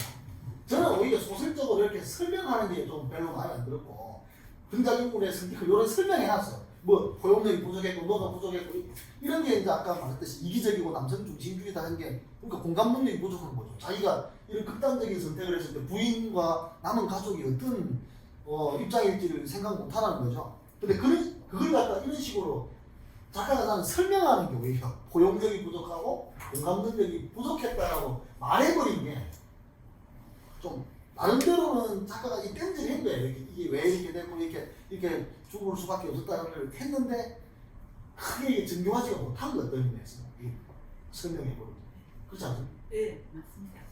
저도 전선생 말에 동의를 하는데요. 저는 이제 이게 소설로서의 기대치, 소설로서의 함량이라고 하면 소설로서의 솔직히 매력은 좀 많이 떨어진다고 생각하는데 왜냐하면 신대범 선생님 이미 나이가 드신 분이고 옛날에 소설을 쓰셨던 분이기 때문에 요즘 젊은 작가들이 그런 얼마나 문제도 그렇고 감각도 그렇고 굉장히 신선한 데다가 그 발상도 그렇고 아이디어도 그렇고 그런데 이제 신대범 선생님이 자기 인생이나 그 시대 그 연배의 그 정서에 대해서 쓰니까 그게 소설로서는 내 기대치에 부족했지만 나는 이 소설 읽으면서 참 슬펐거든요. 왜냐하면 사실 우리 이 연배 남자분들이 사고가 이제 박경태 선생님이 이렇게 냉정한 독자적인 입장에서 보니까 아까 뭐 개연성이 떨어지자 어떻게 보면 좀 이기적인 면도 있다, 뭐 책임하다 이러시는데 이 본인으로서는 자기 인생에 책임을 지니까 뛰어내린 거예요. 제 소설 속에서 본인으로서는 상당히 심각하고 즉 환청을 들을 정도로 심각하고 본인으로서는 자기 인생에 엄청 치열하게 살았거든요. 우리 앞 시대의 어른들이 이게 지금 우리 남편 대충보다는 연세가 조금 더 있는 물리적인 나이는 모르겠지만 정신적인 사고에서는 좀 몇 정도 앞선 시대니까 그분들이 그렇게 거의 이렇게 이런 의식으로 살아왔다는 거죠. 본인들로서는 이거 자기 목숨하고 바꿀 만큼 굉장히 치열했던 거예요. 이렇게 소설적인 완성도는 지금의 시각에서 보면 약간 떨어지지만 그 시대 지금 아버지로서 가장으로서의 그런 자기 인생에 대한 친밀성이나 뭐 그런 것들을 생각하니까 저는 좀 울컥했어요. 가슴이 좀 많이 아팠습니다. 저희 남편도 늘 평생 하는 소리가 저희 남편이 평생 교직에 있었는데 하는 소리가 그랬거든요. 학교에 다니는 게 계속 이게 뭐라 침몰하고 있는 배에 자기가 학교로 계속 다니는 게 침몰하고 있는 배에 자기가 계속 다니고 있는 것 같다 이렇게 얘기를 했어요. 퇴직하기 전에. 그래서 내가 그래도 퇴직 전에는 그만두면 안 된다. 나한테 이슈 목에 살려야 되니까 본인도 알죠. 그래 결국 남편 퇴직까지는 못 견디겠고 그대로 학교 생활을 계속 하는 거는 이제 교사로서의 사명감도 사라지고 지금 계속 학교 가는 걸 밥벌이를 위해서 가는 것밖에 안 된다. 그런 자기 자신이 너무 싫은 거예요. 가장으로서의 책임감은 지켜야 되고 계속 가서는 이제 생계 수단으로 가서 교사 노릇을 하니까 싫어서 너무 괴로워해서 내가 이제 결국 이제 제가 우리 남편은 그래가 나중에 퇴직 한 2년 남겨놓고 고위카를 지원해서 갔는데 그때까지 이 사람 고위카라는 제도가 있는 것도 몰랐어요. 남편이 하도 그걸 괴로워하니까 내가 그럼 좋다 2년 남겨놓고 고위카 가볼래요? 그러니까 그게 뭔데? 이러고 갔어요 결국. 근데 갔다 오니까 훨씬 이제 의외로 좋아졌죠. 왜냐하면 거기 있으니까 자기 인생을 객관적으로 일단 볼 수 있게 되고 뭐 장단점은 다 있겠지만 그보다 여기에 나오는 인물들이 우리 남편 세대의 인물들 그보다 몇 세대 앞선 세대의 남자들이 사고 책임감 이런 게 그대로 느껴져서 저는 보고 굉장히 가슴이 아프고 울컥했습니다. 저는 소설적인 부분으로 얘기를 드린 거고요. 그렇죠. 이제 그렇게 제가 하지만 이거를 조금 더 이제 소설적으로 얘기를 하자면 소설적으로 보면 제가 내 기대치에는 못 미친다 여러 가지 면에서 전승호 선생님 얘기하신 대로 좀 너무 설명도 많이 하고 주인공에 대한 캐릭터 설명도 많이 하고 그냥 못 미치지만 개인적인 감정은 그랬다는 겁니다. 근데 이 말씀도 저는 동의를 합니다. 왜냐하면 꼭 누군가의 이 소설적으로 우리 납득이 돼야 되는 건 아니잖아요. 이 사람의 그 결단과 죽음은 실존적인 것이고 자기가 뛰어내니까 그걸 소설적으로 독자들한테 납득시켜야 된다. 내 죽음을. 그죠? 뭐 그것도 사실은 어떤 의미에서는 한번 생각해볼 문제거든요. 왜냐하면 이 사람은 죽을 거예요. 그 죽을 때는 뭐 내 자식들 남은 사람들이 생각 안 하죠. 극도의 이적 상태일 수도 있고 남을 해할 정도의 지금 여유가 없었을 수도 있고 충분히 그런 상황을 이해를 할 수 있거든요. 독자로서는. 다만 저는 이런 생각이 드는 거죠. 소설이라는 하나의 글쓰기가 있는데 형식이 있잖아요. 그러면 우리는 어떤 생각을 하냐면 뭔가 어떤 사건이 벌어지면 그 사건에 대한 선명한 설명을 해줘야 된다는 생각을 하는 거예요. 그러니까 어떤 분이 돌아가셨어요. 그럼 이 죽음의 원인이 뭘까를 뒤에서 설명을 해줘야 된다는 거예요. 그게 이제 우리가 인과론적 구조라는 거예요. 그죠? 뭔가 이렇게 결과가 있고 그 결과에 대한 원인이 반드시 있을 것이고 그거를 매칭을 시켜야 된다. 근데 이게 매칭을 시켜놓은 거거든요. 꿈을 이루지 못했고 그런데 근데 그 매칭 이런 발상이 문제라는 거죠. 그러니까 어떤 한 남자의 죽음이라는 결과는 어떤 인과론적인 설명이 안 될 수가 있는 거예요. 사실은 인생이 그렇게 쉽지가 않잖아요. 뭐 어떤 그 설명이 유치해 줄 가능성이 되게 높아요. 소설적으로 답을 제시해 주면 이 사람 이래 죽었다라는 답을 제시하는 순간 그 답은 대단히 유치할 가능성이 높다. 그래서 답을 사실은 제공 안 하는 게 더 낫죠. 그 답 제공해서 사람 만족시킨 성공한 케이스는 거의 없을 겁니다. 소설이나 영화에서. 이 사람 이래서 죽었다는 뒤에 나중에 알려줘요.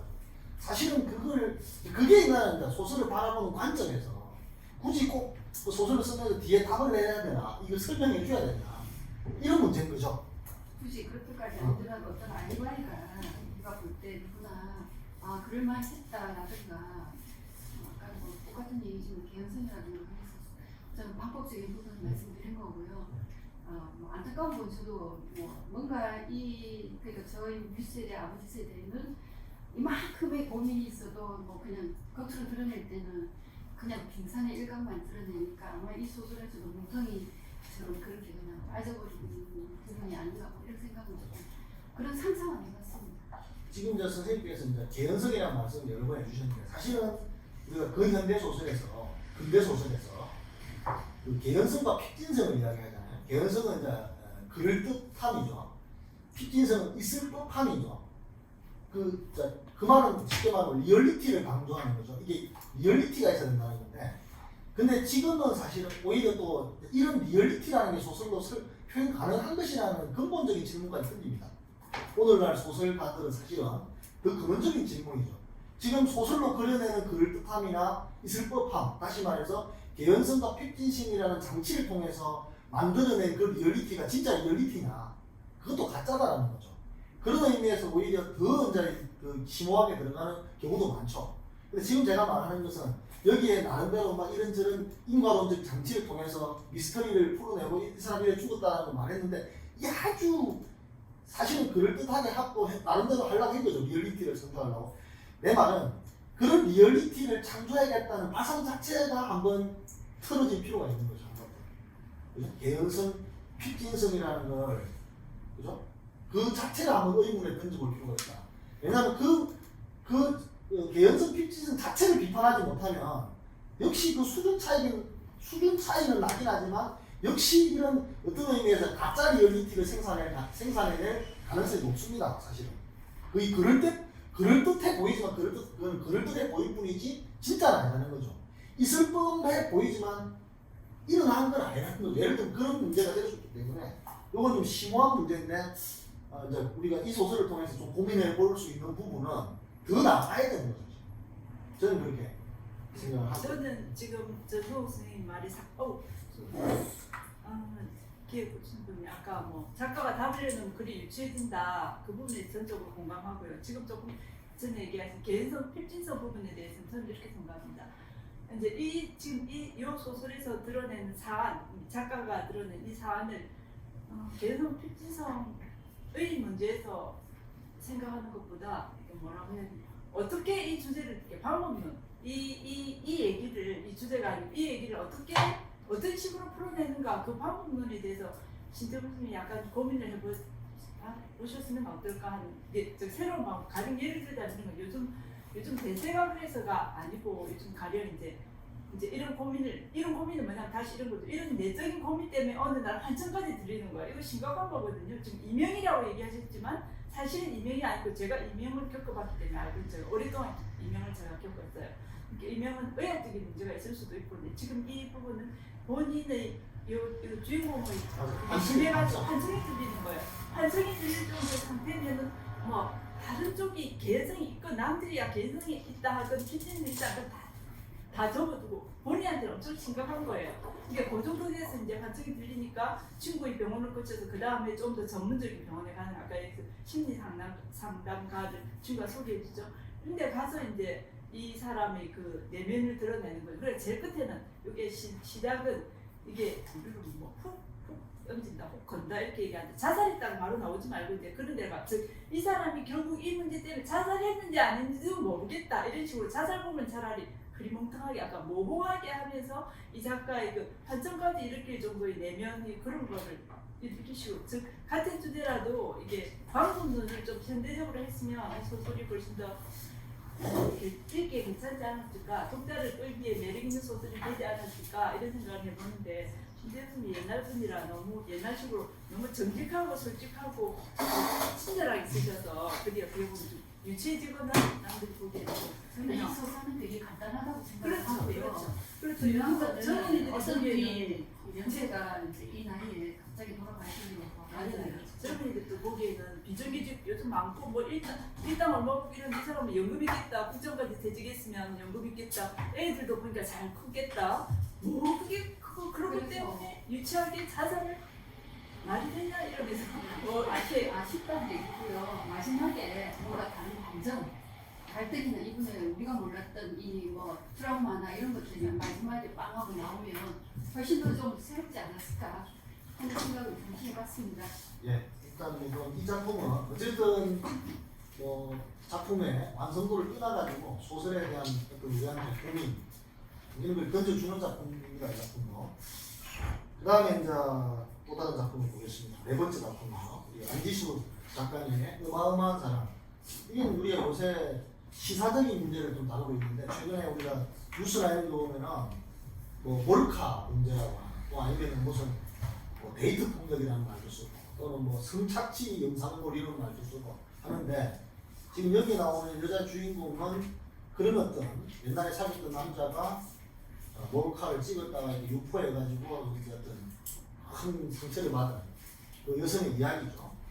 그 이야기고 그거를 이제 풀어냈습니다. 그래서 아주 어떤 의미에서는 오늘날 우리 사회에서 일어나고 있는 아주 현실적인 문제를 다룬 작품이다 이렇게 이야기할 수 있을 것 같은데 그런 의미에서 조금 또 다른 작품들하고는 결이 좀 다르죠.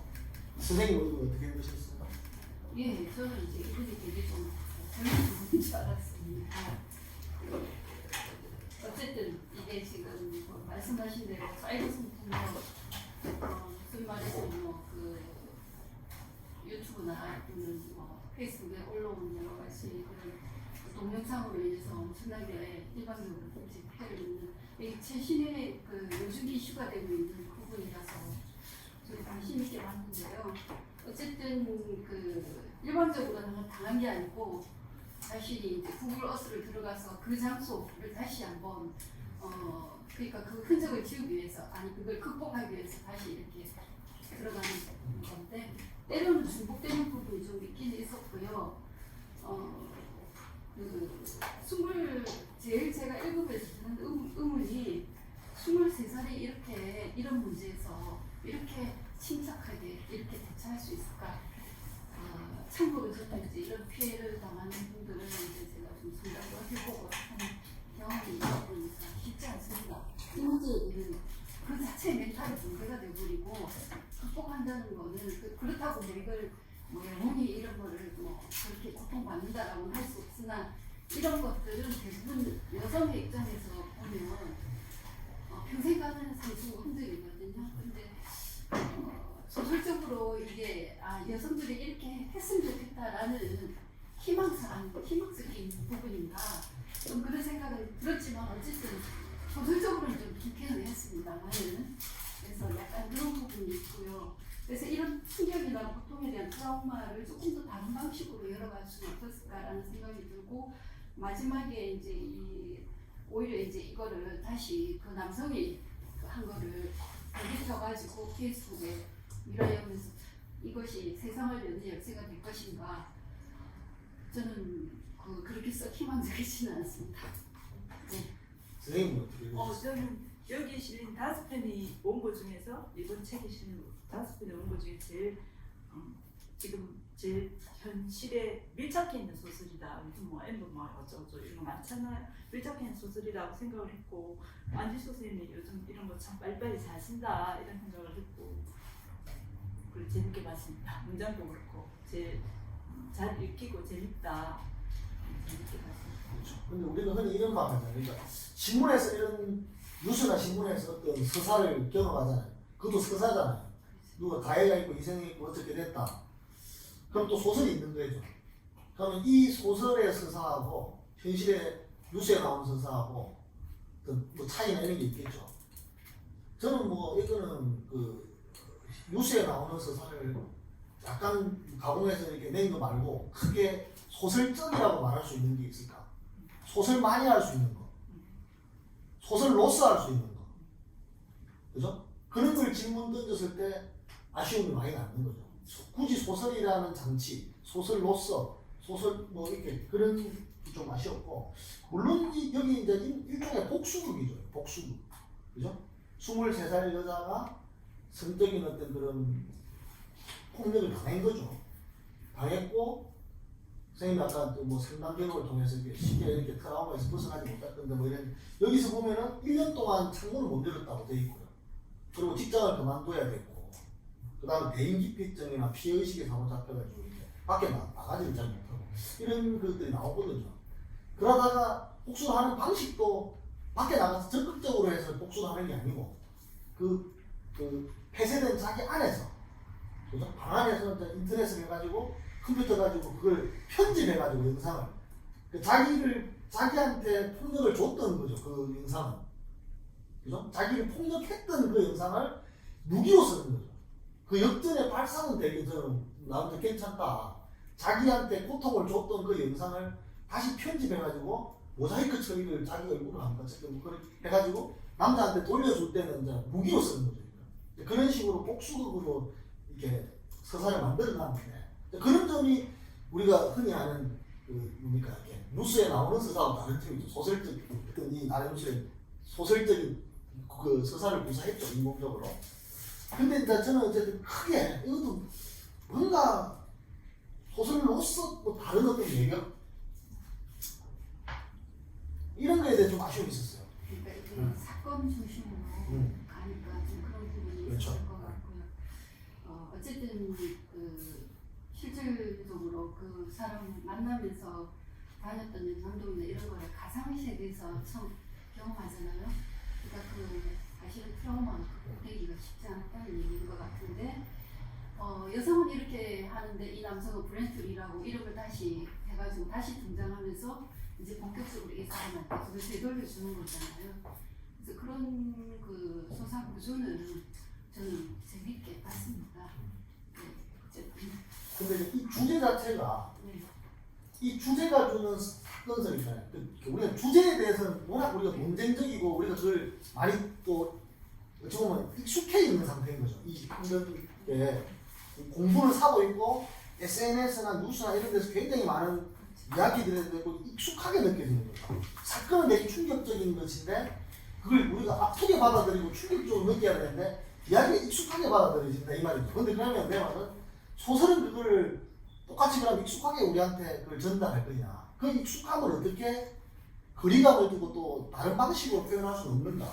그 익숙함에서 벗어나가지고 한 발 좀 낯설게 어떻게 그걸 드러낼 수 있는 걸 한다면 좀 더 성찰적이고 우리가 우리한테 익숙한 주제지만 다른 관점에서 볼 수 있게끔 뉴스 보고 우리가 막 떠드는 것처럼 소설 읽고 똑같이 떠드는 거 말고 다른 방식으로 토론할 수 있게끔 다른 방식의 이야기가 나올 수 있게끔 소설을 또 길을 만들어야 되지 않느냐는 이야기고 그런 어떤 요구를 이 소설한테 했을 때 이 작가님한테 그건 아니라는 거죠. 그냥 이렇게 평범한 어떤 스타일로 선생님 말을 쓴 대로 나름대로는 소설적 장치가 있죠. 이렇게 해가지고 풀어내고 그런 아쉬움이 조금 있었습니다. 역시 그 보면 2차 가해 같은 것도 막 나오잖아요. 경찰 조사할 때 모습이라든지 또 댓글들 그런 것도 그리고 여기 보면은 선생님한테 한번 여쭤보겠습니다. 표현들이 되게 그냥 있는 그대로의 말이 나오거든요. 빨아줘라든지 뭐 예를 들어 성적인 묘사들 이런 걸 또 끓이는 또 작가들도 있어요. 예를 들어서 막 이런 거 묘사할 때 아 이런 거 표현해야 되나 이런 자기 금연을 하는 작가도 있고 선생님 어떠세요? 이거는 지금 이제 그 부분에 대해서 조금 전에 얘기한 소설적인이라는 그 용어랑 지금 얘기한 거 합쳐서 뭉뚱그리면 그 전에 우리 세대에는 그냥 어떤 소설이나 문학 작품에 대한 어떤 기대치가 있었던 것 같아요. 이런 게 소설적이다, 이게 좀 문학적이다, 보이지 않는 그런 게 있었던 것 같은데 지금 시대에는 그게 바뀌었거나 있다고 생각을 하거든요. 훨씬 뭐라고 하면 함께 됐다고 하면 그런 걸 저는 많이 느끼는데 저는 안지수 선생님이 약간 그런 세대, 우리 나보다는 훨씬 좀 밑에 세대, 그래서 그런 거를 별로 인정을 안 하거나 그런 걸 넘어서 요구하는 세대라고 느끼고요. 이런 데 대해서는 이런 세대라고 이상하지. 어떤 교회 사람들은 이런 당연하게 빨아주라고 이런 성적인, 자극적인, 직접적인 표현에 대해서 쓰는 걸 전혀 꺼리낌 없는 세대들이 엄청 많아요. 그리고 나는 그 부분에 대해서는 괜찮다고 생각을 합니다. 그 앞에서 너무 좀 위세대들이 너무 정장을 빼거나 안 그러면 너무 가리거나 하는 게 난 그게 오히려 그게 문화적이나 소설적인 향치라고만 생각하지도 않거든요. 그게 뭐 아무데나 남발되는 안 되겠지만 그런 부분에 대해서는 좀 오히려 별로 저항감이 없습니다. 그러니까 이제 우리가 소설을 읽다 보면은 성적인 장면을 묘사하거나 성행위를 묘사할 때 적나라하게 하죠. 그렇죠. 뭐 예를 들면 제일 자주 봤던 게 아랫돌에 힘이 불끈 들어갔다고 이런 표현. 네. 저는 굉장히 진부하게 느껴집니다. 힘이 불끈 들어간 게 얼마나 센지도 정확하게 모르겠고. 근데 이런 걸 묘사할 때 뭔가 자기 금융 같은 게 있지 않나 하는 생각 들고 살아왔던 관섭이나 이런 작가마다. 근데 이제 90년대 될 때 뭐 장정일이나 이런 작가 나오면 완전히 그냥 이거는 내게 거짓말을 해봐 이런 거는 그냥 막 서른처럼 그렇죠. 그렇게 해버리는 또 하나의 그 위반이죠.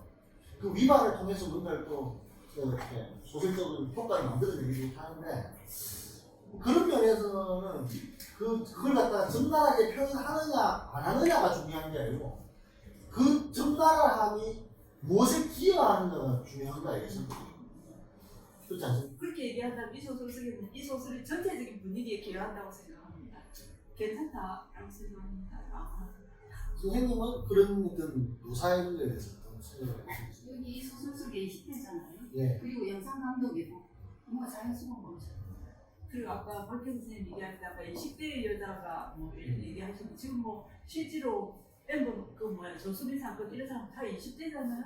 이 컴퓨터나 이런 걸로 뭐 인터넷이나 이런 쪽에서 놀고 그런 걸 내서 뭐 하는 것 자체들이 20대가 주축이 돼가고 그러니까 이거를 나는 가해자들 굉장히 청소년이에요. 어려요. 근데 우리 사회에서 여성이라는 아직도 여전히 여성은 이래야 된다 또는 그런 문제가 발생했을 때 여성에게 가해지는 온갖 시선들 그리고 이 여성이 결국 직장을 그만두잖아요. 그런 상황에서 여성이 적극적으로 나간다는 것은 사실 되게 어려운 부분이고 그걸 체계적으로 하나하나씩 기획을 해서 단계적으로 이런 걸 처리해간다는 것은 현실적으로 지금 볼 때는 조금 현실성이 떨어진다 이 얘기였습니다. 소설 그러니까 작가 그러니까 현실에서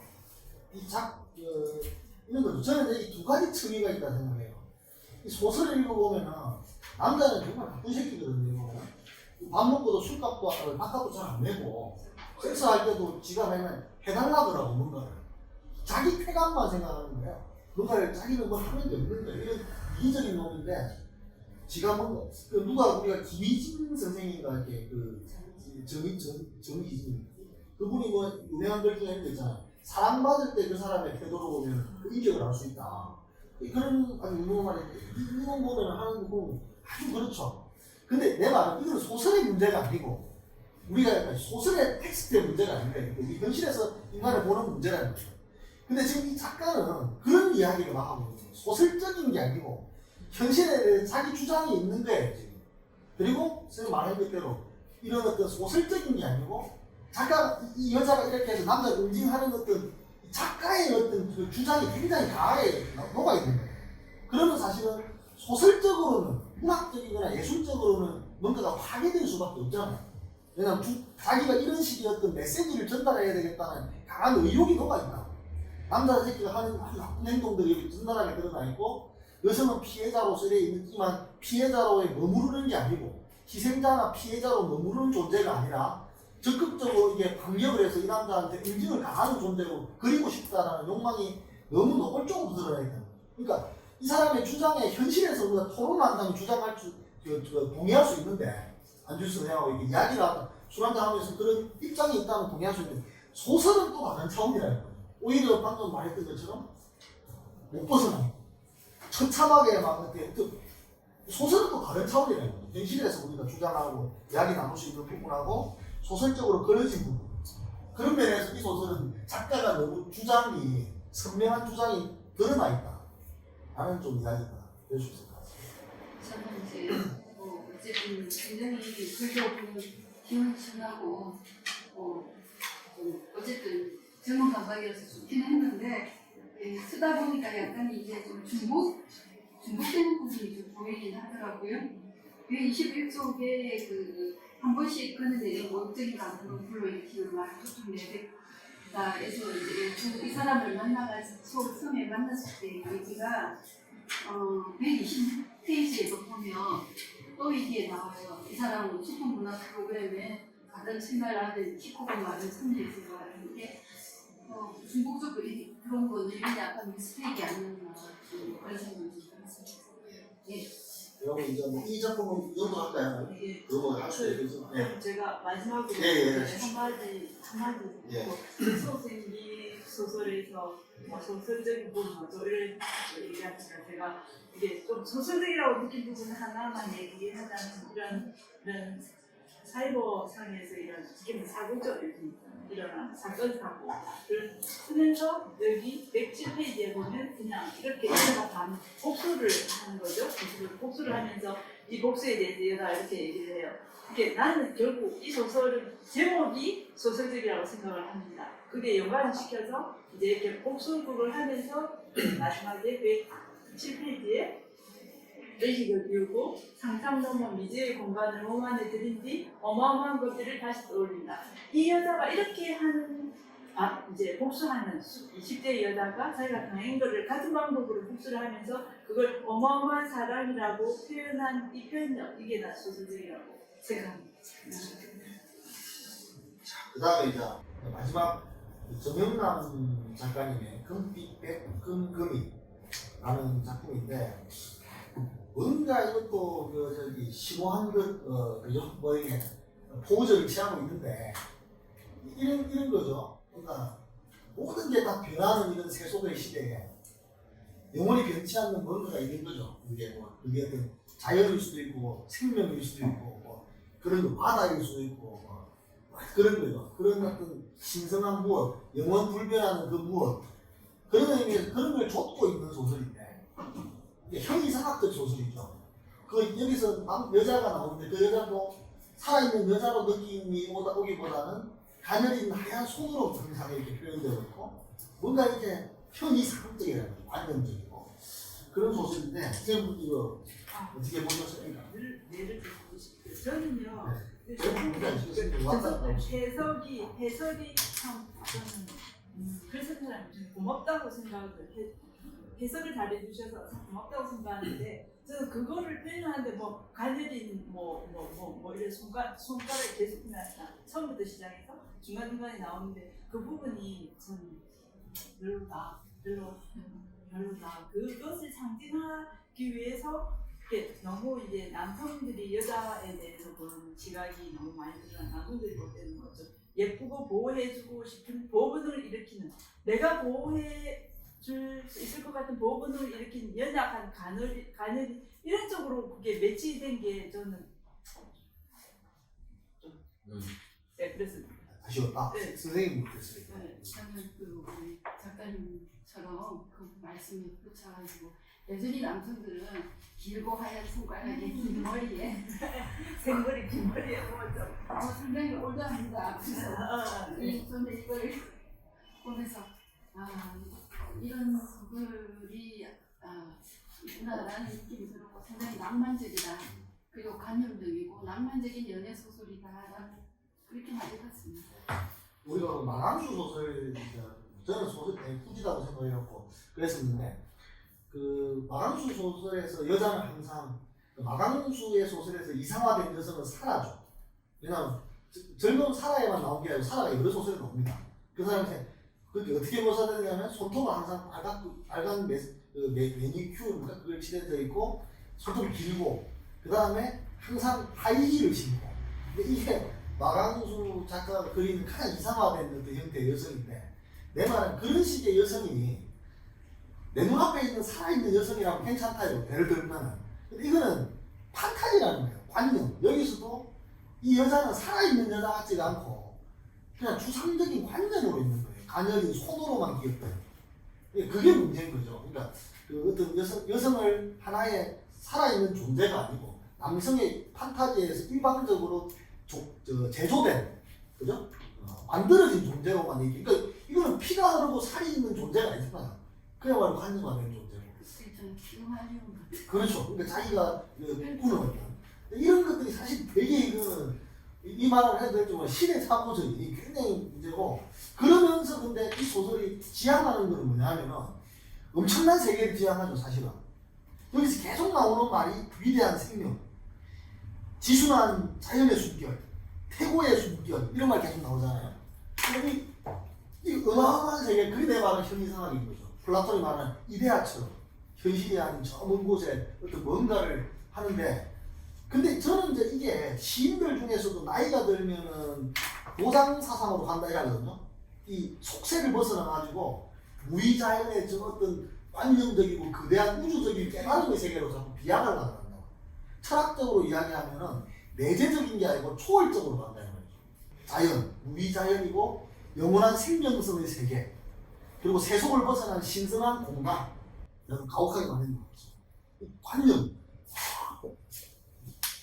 이거 내가 관념도 좋은 관념이 있을 수 있잖아요. 무조건 관념이라서 다 나쁜 건 아닌데 충분히 우리한테 사유를 촉발시키고 뭔가 생각하게 만드는 사유도 있을 수 있는데 뭐 일상 속에서도 관념이 나쁠 수 있잖아요. 그렇지 않습니까?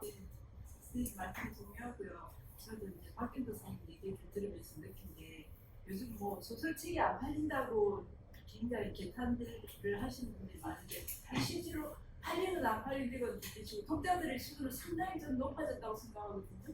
그러니까 이 사람 독자들이 자기네들이 뭐 개인적인 사유나 이유로 쓰거나 집필화가 안 된다는 것뿐이지 머리나 의식이나 뭐 안목이나 이런 것들은 사실 작가의 정의는 너무나 많아요.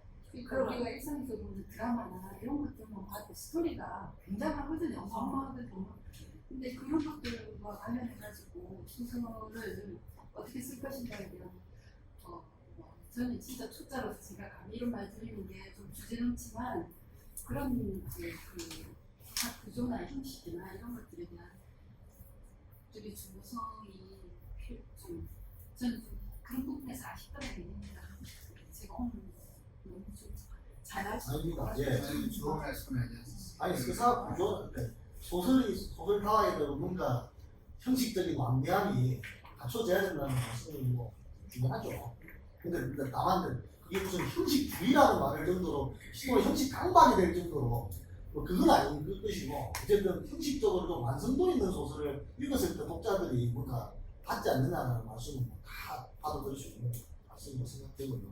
그래서 오늘 저는 이렇게 우리가 이렇게 5편을 봤는데 다 보면은 뭔가 심리적으로 상처를 갖고 있거나 치유를 받아야 되는 상황에 놓인 사람들이 나와 있더라고요. 이 소설적 완성도나 뭐 이런 걸 떠나가지고 오늘 우리가 다루고 있는 이 5편이 다 공통적인 걸 한번 이야기해 보면은 다 뭔가 어떤 상처를 정신적 내상을 입고 있는 사람들이 나오고 있다는 거예요. 그만큼 우리가 살고 있는 시대가 뭔가 사람을 마음에 아프게 하는 시대가 아닌가 오늘 좀덜 그렇습니다. 그래서 5편을 다 같이 읽었는데 선생님은 이 5편을 전체적으로 봤을 때 뭐좀 한편한편은 마무리 네. 한마디로 아울러서 얘기를 하자면 여기 이제 지금 5분의 작가분들 중에서 연세가 좀 드신 분이 3분, 나머지 2분은 그래도 나머지 2분은 50대예요. 정당한 추이 50대고 그 나머지 3분은 70대.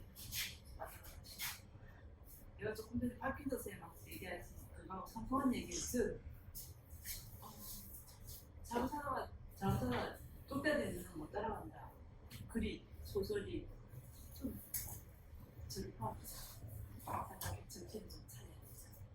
적어도 독자들의 시선이 어느 정도 수준에는 그런 것에 대한 관심 정도라도 가져야 되지 않나 그런 생각들을 좀 뼈아프게 많이 했고요. 이거하고도 조금 다르게 시작하시면서 전성 선생님이 이 좋은 소설 얘기하시면서 소설가 협회에서 나오는 기간이라고 얘기하셨는데 소설가 협회에서 나오기는 하지만 기간은 아닙니다. 기간은 아니고 그래서 이게 지금 5편이면 통상 6편을 실을 때 4분은 이제 우리 회원들한테 돌아가시면서 사실은 우리가 지면이 너무 없으니까 대체로 돌아가면서 기회를 주되 나머지 2분을 외부 작가를 하는데 외부 작가도 이제 우리가 이제 글 안 쓰는 분들을 몰라서 대한민국 전체 중에 신경을 쓰는 것 자체가 결코 우리가 기간지가 되어서는 안 된다. 남은 내 기간지로 보일 수는 없다. 부산 선수단협회에서 나오지만 우리가 지향하는 말은 그야말로 당연히 부산 아니지 대한민국 최고의 문예지가 되면 제일 좋겠고 그걸 지향하고 있는 거거든요. 기간지는 아니니까 그 다음에 소개할 때 이해가 큰 잘못을 완성하고 기간지가 아니고 부산 소설협에서 내는 잡지다 문예지다 소설 전문 잡지다. 그렇기 때문에 우리는 뭐 시나 기타를 평론이나 기타 이게 소설만 싣는 이유도 그래서 완전 정통 문예지로 아주 수준 높은 문예지를 지향하고 있습니다. 그렇죠. 그러니까 이런 토론도 가능하고 예. 그렇죠. 독자 있어요. 선생님도 전체 작품에 대해서 아까 얘기를 다 들었고요. 음. 그냥 제가 아무것도 모르는 상태에서 그냥 마구 얘기를 하는 부분에 대해서는 좀 그렇게 숫자니까 그러려니 하고 좀 양해를 해주셨으면 좋겠습니다. 네, 그렇습니다. 예, 그러면은 저희들 토론은 이 정도로 이제 정리를 하고 혹시 뭐 이게 들으면서 뭐 말 한마디 하고 싶다고 하시는 분 생각 없습니까? 없으면 그러면 이제 마지막 우리 그 코너인데 원래는 이제 5분 선생님 작가님들 그 소감을 좀 드려야 되는데 이 토크 자기 작품을 앞에 놓고 듣는 게 어떤 때는 되게 쑥스럽기도 하고 어떤 때는 기분이 나쁠 수도 있고 여러 가지 복잡한 감정이 드실 것 같은데 우리 오늘은 이제 김원일 선생님 또 와식 보셨기 때문에 시간이 넉넉하니까 이렇게 좀 이야기해 주시고 오늘 들었던 감사합니다. 오늘 수학이 말씀하신 세 분의 말씀 좀 드리면서 참 소설이라는 게 생기가 이렇게 어렵구나. 공부를 결국 끝이 없을 것 같아요. 끝이 없을 것 같고 공부를 제가 알고 있는 소설은 소설의 단면에 불과한 것 같아요. 그래서 그 공부를 좀 열심히 하고 특히 이 평론이랄까 이런 측면에서 소설을 분석하는 이런 자리에도 자주 좀 와봐야 좀 형태를 어느 정도 알 수 있겠다 이런 생각이 많이 들었습니다. 또 요즘에 나온 소설도 많이 좀 읽고 많이 반성하는 자리가 됐습니다. 고맙습니다. 그러면 오늘 우리 오랜만에 지금 코로나 이후에 오랜만에 오늘 행사를 했는데 여러분들을 다 모시지 못하고 이렇게 행사에서 아쉬운 점은 있지만 영상을 나중에 편집해가지고 잘 좀 독자들한테 잘 전달이 됐으면 좋겠고 꼭 작품을 읽고 같이 이렇게 영상을 보시면 훨씬 더 재미있게 이렇게 참여하실 수 있을 것 같습니다. 예. 오늘은 뭐 이 정도로 마무리 짓도록 하겠습니다. 다음 또 행사 때 우리 여름 모가지고 이야기를 나눌 수 있는 또 자리에서 만났으면 합니다. 예, 고맙습니다. 수고하셨습니다. 고맙습니다. 고맙습니다.